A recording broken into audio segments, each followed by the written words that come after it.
Sam, welcome to the show. Thank you so much, Mark. So, who the hell are you? What is the value you add to the world? Geez, what a question, what a question.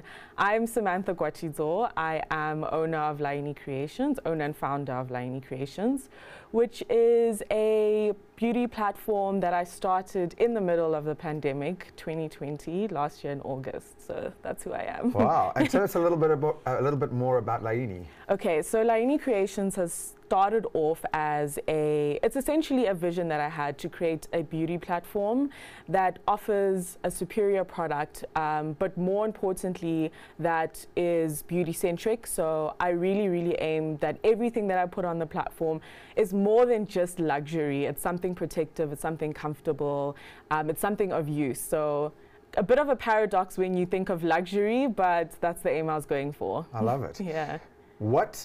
What drew you down this path of entrepreneurship in the first place? And what were you doing before you started Laini? So I have a financial industries background, actually, so very finance driven. And I think it's kind of been a journey of self-discovery, if I'm being very honest. I was always a numbers person.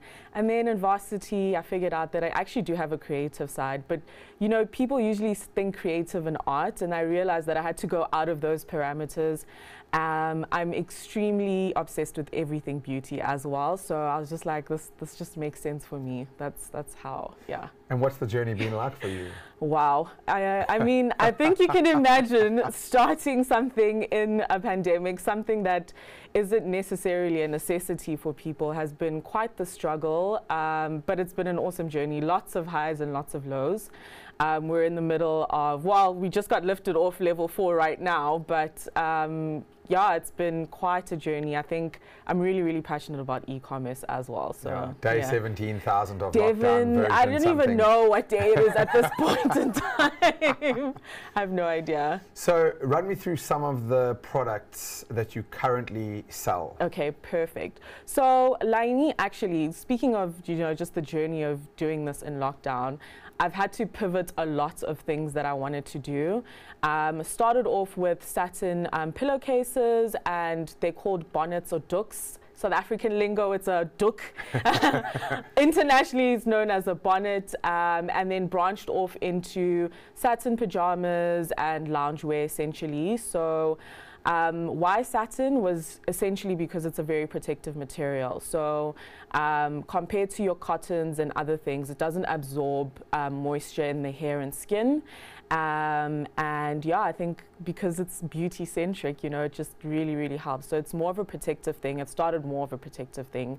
But there was just the demand for the satin pajamas, loungewear, since we are all sitting at home. Yes, Yeah. Yeah, and you know, I've interviewed several people through the Small Business Showcase, and one of the ladies said something to me that really stuck around beauty, that it actually is an essential service in a way, because I know a lot of people wouldn't see it like that. Yeah. But if you just delve a little bit deeper into the psychology of self, how you feel about yourself really matters. Absolutely. And so, I don't think it's as frivolous anymore as people would say. I actually think that the better you feel about yourself, whether that be because you look the part, you feel the part, whatever, especially during these times where sometimes the outlets get taken away from you. Exactly. It really matters. Especially in the pandemic, I think we've all realized how important self-care is, how important it is to look after yourself and to steal as much joy as you can. And that's what I hope Laini brings to my customers. I love it. And so tell me what the future looks like for you. Like, as you progress from here, let's just wave the magic wand for a second and say that COVID restrictions continue to fizzle out and the world returns to some sense of normality. Yeah. What is the direction you want to start or keep taking the business in? So the plan was always to, on a consecutive basis, just release more and more and add into the line. The big picture is actually hair care and skincare products, and so that's where we've actually started at the moment. Because I'm so intent on bringing something of quality, there's a lot of research and development that goes into certain things, and I really want to take a science-backed approach into launching these products, which can take a while, but that is definitely the big picture. Yes. Yeah. And it makes sense to me, and I really think that that is the way forward. Absolutely. Right? I think that if you want to carve these niches out, especially in a in a world that's so well developed, you have to find this niche of where you can add the most value. And I think that creating that in the form of superior products just makes sense to me. And I think we are starting to see as a world that we're starting to go towards. We've got so much choice. Yeah. So to pick that thing that is the best. Absolutely. Is really epic. So now tell me a little bit about the business in the form of who are you manufacturing your products through, or what is the size of your team look like? Like, what does the back end look like? Okay, so on a permanent basis, it's just 2 of us at the moment. It is my seamstress and I. So I am the marketing person, salesperson, shipping person, everything like that. But as well, when I started the vision, it was very important for me to have people on the team that could add value to Laini, but who I could also add value to. And so my seamstress comes from quite a disadvantaged background, considering the fact that she had her own thing going, and then COVID just completely shattered her dreams. And it was a merging of 2 people that really wanted to make something work. She is really, really amazing and has managed to bear with me through the highs and lows of everything. And then I also have managed to, which is awesome, I think, in a pandemic, hire someone else who's our social media manager as well. So that's gaining a lot of traction. Yeah.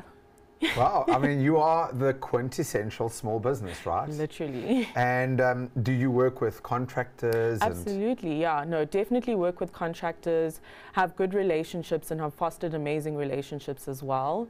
It's really, really been a partnership and a community-driven exercise for me. And honestly, I believe in community when it comes to entrepreneurship. You cannot do it alone because, if you want to go far, you cannot do it alone at all. Yeah. I talk about entrepreneurship all the time because we are a fellow small business. I've been doing it for a little while longer, and I always say to people, this is not about us versus them, but the one thing I would say to people who have never run their own business is they just can't appreciate how hard it is. Pre-COVID, it was difficult enough as is. Sometimes the South African conditions, if we can call them that, don't make it any easier. And then you add a global pandemic and heaps of uncertainty, and the mental and emotional anguish that you go through on a daily, weekly and monthly basis is just frightening. And so entrepreneurship isn't for everybody, but everybody should try once, because the growth that you experience is quite something, especially if you're willing to stick with it. And I think that, I've always said that we are short so often on really strong female entrepreneurs. And so why I love interviewing people like you is I think it's so important that the public sees these young, vibrant females having a go, because it gives other females especially permission to do the same. I want to kind of close off with 2 questions really. I'd love to hear a little bit about some of the lessons that you've learned, say, in the last year or so, and maybe that is the lesson that you want to impart to other small business owners. Absolutely. Well, first and foremost is just start. I don't think that there's a perfect time to ever start. You're never going to feel 100% ready. You're never going to feel like, okay, this is the perfect opportunity. Do your due diligence and just have a stab at it. Like you said, keep on going.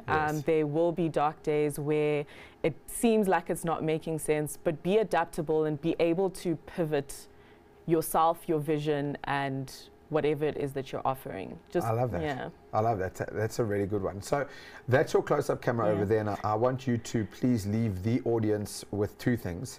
The first is, I would love for you to impart any message you want. Doesn't have to be business, it can be life, it can be a thought that you want to leave the audience with.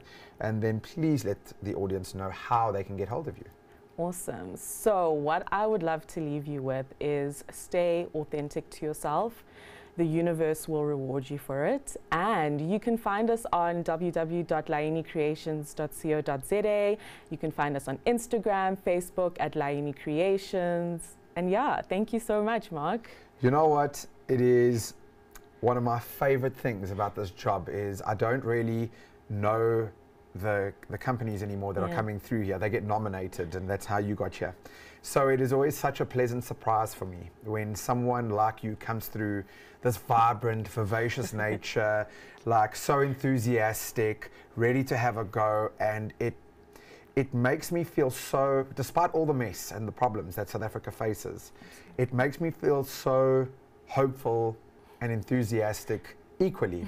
And I would want to leave that with you as your parting thought, that you often don't realize or appreciate that when you approach a situation with that level of enthusiasm, how it's just infectious for other people. Oh, thank you. So you just keep doing what you're doing. It's epic to meet people like you, and I have no doubt that we'll have you back here sometime. Thank you so much. Awesome. Thanks for the platform as well. It's only a pleasure.